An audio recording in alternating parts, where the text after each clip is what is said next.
Just a little bit of introduction. I just paid off my student debt not too long ago, a couple of years ago, and now I have to worry about a mortgage payment for the next 25 to 30 years, so I wish I had the life of Eric so that I could retire next year, but no. Still at least 30 more years, and who knows, down the road maybe 40 more years for me to work.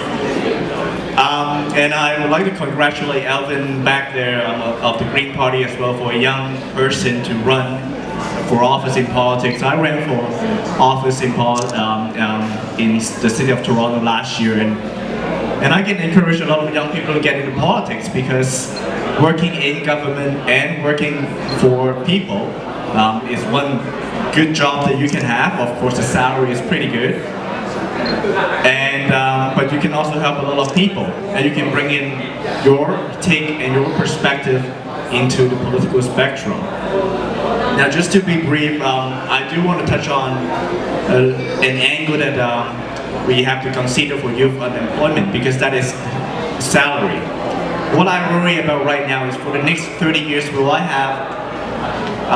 be able to earn the level of salary to be comfortable to pay off a mortgage, to be comfortable to have a family, say 2 kids, more than family, for example. That is something that I worry about, because nowadays jobs are, many of them 2-year, 3-year contracts, some of them not permanent, many of them part-time.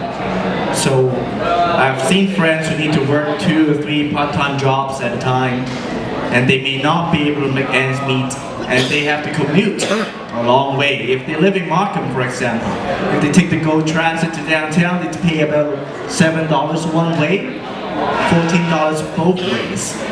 And then if you multiply that by 20 days, a month, you don't have much money left for other things, and you may have, you have to pay off it. And like Alvin said, we may have a housing issue because you would have 3-4 generations living in the same house. That also creates some social problems that people have mentioned. Trustee Carroll has mentioned about mentally preparing the young people.